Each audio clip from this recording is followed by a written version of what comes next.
Olá, muito bom dia. Muito obrigado mais uma vez pela sua companhia. Está começando mais um programa Agronegócio. Eu desejo a você um dia de muita paz e muita saúde. E no programa de hoje nós vamos falar das exportações de soja do Brasil para a China. Vamos comentar também do mercado de ovos que está em ritmo crescente, principalmente devido ao preço das carnes de frango, suína e bovina. E você vai ver também que o preço da carne suína está aquém da carne bovina. Vou falar da crise climática que paira sobre o planeta Terra e que já está chegando no seu limite. É preciso que governantes e população busquem uma rápida saída para resolver o problema do aquecimento global. A pesquisa aponta que a situação é muito grave. Vamos falar do mercado da soja, mais precisamente do mercado de exportação. Eu vou conversar com Roberto Fabrizi Lucas, ele é veterinário e diretor da MF Rural.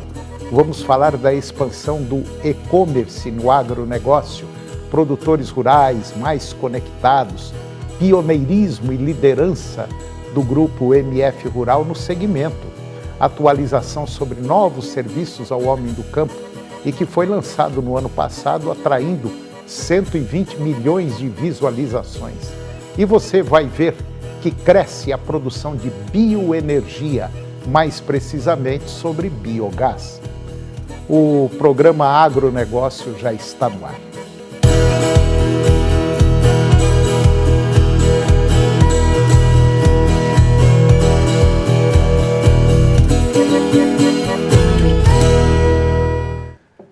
Eu começo o programa de hoje falando das exportações de soja do Brasil para a China. Entre os meses de janeiro e maio deste ano, o Brasil exportou 24,7 milhões de toneladas de soja para aquele país, um crescimento de 23% em relação ao ano anterior. Por outro lado, as exportações dos Estados Unidos para a China caíram 34%, totalizando 10,8 milhões de toneladas. A Argentina contribuiu com uma participação mínima, exportando apenas 0,2 milhões de toneladas para o mercado chinês. Os produtores norte-americanos enfrentam um dos programas de exportação de soja mais lento dos últimos 20 anos. Muitos agricultores estão retendo grãos, aguardando uma melhora nos preços. Em contrapartida, os compradores chineses aproveitam a oferta abundante e os preços competitivos do Brasil, dando ao país sul-americano uma vantagem competitiva significativa. A crescente demanda chinesa e a oferta competitiva do Brasil colocam o país em uma posição privilegiada no mercado mundial de soja. No entanto, a redução nas previsões de produção para 2024 é um sinal de alerta para os produtores brasileiros que precisarão navegar cuidadosamente entre os desafios climáticos e também de mercado para manter o ritmo de crescimento das exportações. E agora você vai ficar com o nosso comentário sobre a crise climática que paira sobre o planeta Terra e que já está chegando no seu limite.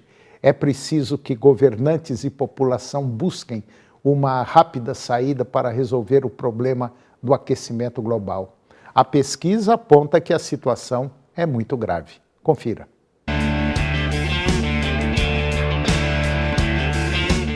Um novo estudo, ele foi publicado agora pelo Instituto Goddard de Estudos Espaciais, e esse instituto ele é parte da NASA. E ele mostra que, mais uma vez, as alterações climáticas encaradas pela Terra foram muito grandes. Dados obtidos pelos pesquisadores mostram que o nosso planeta bateu nos últimos 12 meses o recorde mensal de temperaturas mais altas já registradas. Na prática, isso significa que o mês de junho do ano passado foi o mês mais quente da história. E isso se repetiu até maio deste ano, agora no nosso planeta. Isso registra a quebra consecutiva mais longa do recorde de temperatura, sendo que esse período ainda pode ser de maior duração. Para se ter uma ideia dessa aceleração, desse fenômeno de temperatura, a temperatura média dos últimos 12 meses foi de 1,3 graus centígrados, maior que a registrada entre as décadas de 1950 e 1980. A NASA mantém registros desde mesmo antes da sua criação, com comparativos médios de temperatura da superfície do planeta desde o século XIX. O último recorde com temperaturas consecutivas tão altas, ela foi entre 2015 e 2016, em um período de 7 meses. Porém, ainda não é certeza de que 2024 será o ano mais quente da história. Esse título, atualmente, ele é mantido pelo ano de 2023. O cálculo médio da temperatura do planeta, ele é feito com base em diversas estações meteorológicas que estão espalhadas pelo mundo. Além, é claro, de instrumentos de medição em boias e também em navios. Uma série de cálculos adicionais, eles são feitos, vamos dizer assim, em cima da temperatura bruta registrada para evitar erros, como o aquecimento natural de áreas urbanas, por exemplo. Bom, segundo o administrador da NASA, que é o Bill Nelson, ele já é bastante evidente que estamos vivendo uma crise climática. Junto do governo dos Estados Unidos, que controla a agência, o Bill Nelson, ele disse que existe agora uma urgência de proteger o planeta Terra. E esse motivo está nas altas emissões de gases poluentes na atmosfera que contribuem para o efeito estufa. Eles seriam o principal fator, por exemplo, que contribui para esses recordes, mas seguem em altas concentrações em quase todo o mundo. Os efeitos práticos desse aumento, vamos dizer, na temperatura da superfície da Terra, incluem, por incrível que pareça, elevação do nível do mar em algumas localidades do mundo, maior intensidade nas chuvas em determinadas regiões e invernos menos rigorosos, além de outras mudanças em ecossistemas. Ainda, segundo a própria NASA, o fenômeno climático Laninha, que está previsto agora para esse segundo semestre deste ano, pode resfriar o planeta temporariamente a partir do Oceano Pacífico e acabar com uma sequência, vamos dizer, de recordes de altas temperaturas. Mesmo assim, esse é um fator que não contribui a longo prazo, já que ele age apenas durante alguns meses. E o que o planeta precisa é de uma regularidade. Infelizmente, nós estamos vivendo uma situação crítica onde todos nós, tanto eu quanto você, nós somos sim responsáveis. Agora, depende da educação, depende da atitude que nós vamos ter daqui para frente, vai ser a vida do nosso planeta. Um grande abraço e até o próximo encontro.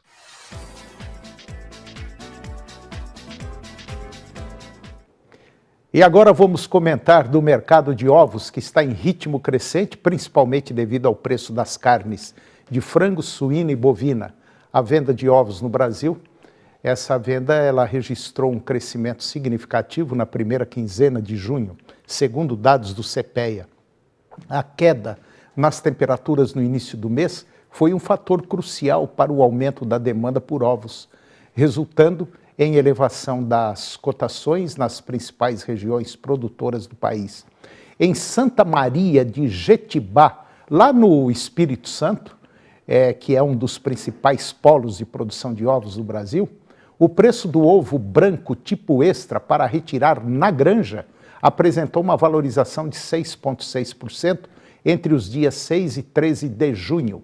E nesse período, a média de preço subiu para R$ 156 por uma caixa com 30 dúzias até na semana passada. Apesar do cenário de alta nas cotações, pesquisadores do CPEA alertam para uma possível queda nos preços com a proximidade das férias escolares, período em que a demanda por ovos tradicionalmente diminui.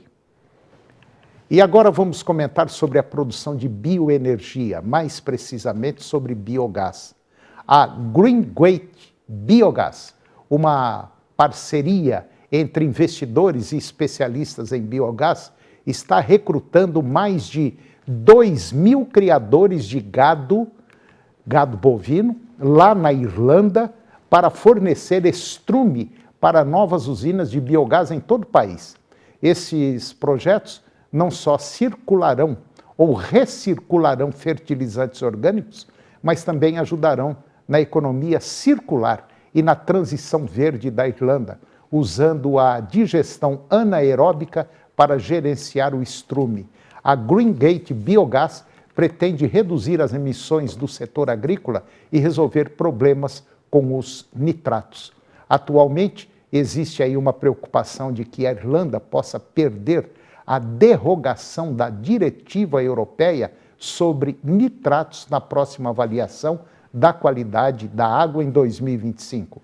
A GreenGate Biogás é uma iniciativa da Copenhagen Infraestrutura Partners de energia, é uma troca de energia, e juntas essas organizações construirão e operarão usinas de biogás na Irlanda, usando principalmente estrume como matéria-prima. Quando totalmente operacional, a GreenGate Biogás produzirá quase 1,8 terawatt de biometano por ano, atendendo cerca de 3,5% da demanda atual de gás natural da Irlanda e 30% da meta de biometano para 2030. Isso é suficiente para aquecer mais de 160 mil lares irlandeses ou atender 20% da demanda de gás industrial da Irlanda. Esta iniciativa vai contribuir significativamente para a transição verde, criar empregos e investimentos nas áreas rurais. Espera-se que o biogás atualmente atue também na produção de energia renovável e reduza as emissões de CO2 e melhore a qualidade da água. E agora você vai ver que o preço da carne suína está aquém da carne bovina. A diferença entre o preço da carcaça especial suína e o da carcaça bovina é a menor desde novembro de 2020. Segundo o levantamento do CPEA, os preços médios das carnes suína e de frango têm aumentado no mês de junho em relação ao mês anterior, com a proteína suína apresentando os maiores avanços. E a carne bovina, por outro lado, tem se desvalorizado conforme pesquisas do CPEA. E, como resultado, a competitividade da carne suína em comparação com as outras carnes diminuiu, tornando a diferença entre o preço da carcaça especial suína e o da carcaça bovina, a menor desde 2020, de novembro de 2020. Pesquisadores do CPEA apontam que a valorização da carne de frango, ela está, vamos dizer assim, ligada ao aumento do poder de compra da população na primeira quinzena do mês, devido ao recebimento de salários. E depois do intervalo, nós vamos comentar do mercado da soja, mais precisamente do mercado de exportação, e eu vou conversar com Roberto Fabrizi Lucas, ele é veterinário e diretor da MF Rural. E nós vamos falar de expansão do e-commerce no agronegócio, produtores rurais mais conectados, pioneirismo e liderança do grupo MF Rural. E nesse segmento, a atualização sobre novos serviços ao homem do campo, lançado no ano passado, atraindo 120 milhões de visualizações. Nós voltamos já, é um minuto só.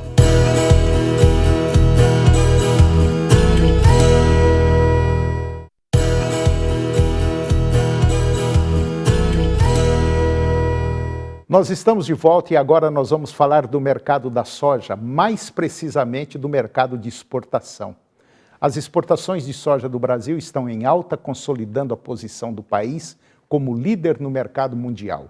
No mês de junho, a Associação Nacional dos Exportadores de Cereais, a ANEC, ela anunciou um aumento nas exportações de soja que atingiram 14,8 milhões de toneladas, comparado a 13,7 milhões de toneladas no mesmo período do ano passado. Este crescimento reflete a forte demanda internacional, especialmente da China, que continua a ser o maior comprador do grão brasileiro. Segundo a análise da Redpoint Global Markets, enquanto as exportações apresentam um cenário positivo, a produção de soja no Brasil para este ano pode enfrentar desafios. A Associação Brasileira das Indústrias de Óleos Vegetais, a ABIOV, ela revisou para baixo a sua previsão de produção, agora estimada em 152 milhões de toneladas, levemente inferior à previsão do Departamento de Agricultura dos Estados Unidos, que é de 153 milhões de toneladas. No entanto, as exportações brasileiras de soja para a China mostram um desempenho robusto. Em junho, o Brasil exportou 8,8 milhões de toneladas de soja para o país asiático, representando quase 90% do total das importações chinesas. Em contraste, as importações chinesas de soja dos Estados Unidos quase triplicaram no mesmo período, alcançando 1.270.000 toneladas, em comparação com 49 milhões de toneladas do ano anterior. Apesar desse aumento, a participação dos Estados Unidos no mercado chinês permanece significativamente muito menor. E agora eu vou conversar com Roberto Fabrizi Lucas. O Roberto, ele é veterinário e é o diretor do grupo MF Rural. E nós vamos falar da expansão do e-commerce no agronegócio, produtores rurais mais conectados, pioneirismo e liderança do grupo MF Rural no segmento atualização sobre novos serviços ao homem do campo. E, lançado no ano passado, o pessoal da MF atraiu 120 milhões de visualizações. Roberto Fabrizi Lucas, muito bom dia, muito obrigado pela sua presença. É um prazer tê-lo aqui no nosso programa, tudo bem? Tudo bem, bom dia, como é que vai? Tá ótimo. Roberto, me fala um pouquinho o que é o Grupo MF Rural, o que ele faz? Vamos lá, o Grupo MF Rural começou com o site MF Rural em 2004, tá? E aí nós criamos um ecossistema do agronegócio, onde hoje a gente tem o MF Rural, que é um site onde a gente conecta comprador e vendedor do Brasil inteiro para produtos que, por exemplo, tratores que a pessoa quer vender na sua fazenda, uma produção de milho, animais, etc. Temos também o MF Leilões, que é uma plataforma de leilão. Aí nós, com isso, criamos uma plataforma de logística, que chama MF Mole. Com a transação toda no agronegócio, a gente criou o MF Pago, que é um sistema de pagamento. Com esse sistema de pagamento, nós criamos o MF Bank, que é uma fintech do agronegócio, onde a gente faz boletos para pessoas que vendem no leilão, a gente emite boletos e tudo mais, a pessoa abre uma conta ali e faz as suas transações por essa conta do MF Bank. Também construímos uma agência de publicidade, que chama MF Play. Criamos uma MF Trip, também, que é de viagens técnicas. MF Class, que é uma plataforma de ensino, né, de cursos no meio do agronegócio. E agora, por último, nós montamos o MF Cast, que faz um ano, que é esse que nós tivemos aí 120 milhões de visualizações em podcast que a gente faz com pessoas do agro, né? Bom, resumindo, vocês pegaram o agro e fatiaram esse agro. Fizeram uma pizza de vários pedaços e cada pedaço aqui significa que vocês têm um serviço para oferecer para o produtor, para o segmento. É isso aí? Essa é a ideia, porque quando meu pai montou isso na cabeça dele em 98, ele já tinha uma ideia de fazer uma plataforma para ajudar o produtor rural, mas a gente conseguiu botar só no ar em 2004, né? E a ideia sempre foi essa, ajudar o produtor rural. Então, tudo que a gente abre no nosso ecossistema é pensando em como ajudar o produtor rural. E aí, quando você faz uma plataforma em benefício do produtor rural, obviamente que isso retorna e dá muito certo, né? Agora, Roberto, a aceitação disso aí, porque a gente sabe que o produtor rural, De maneira geral, ele é meio arredio, ele não acredita muito, ainda mais esse negócio é tudo feito, eu não conheço a pessoa que está do lado de lá, aperta um botão, enter, e é meio complicado isso aí, né? Até domingo agora eu estava numa propriedade rural e a turma falava assim, rapaz, o cheque aqui no nosso município ainda é o que manda. Tudo aqui que a gente faz é no cheque. Nós não gostamos muito de cartão, não. A gente não acredita porque não vê a cara do outro. A gente quer ver o documento na mão. Então, eu acho que o seguinte, a aceitação pelo produtor rural, como é que foi? Olha, imagina isso em 2004. Não, né? Tá louco.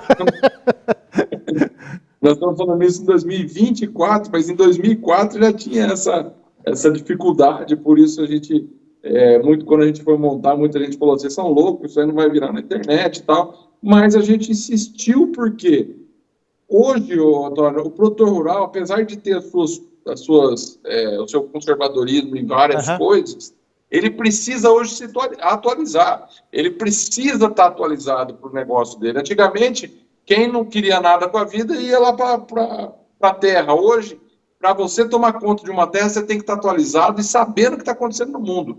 Então, hoje, o produtor rural mudou demais esse perfil. Ainda, obviamente, existe um pouco de resistência e tal, mas hoje, para você ter uma ideia, nós temos mais de 2.800.000 cadastrados dentro da nossa plataforma, que utilizam o nosso serviço, com quase 2 milhões de visualizações de acessos no nosso site por mês.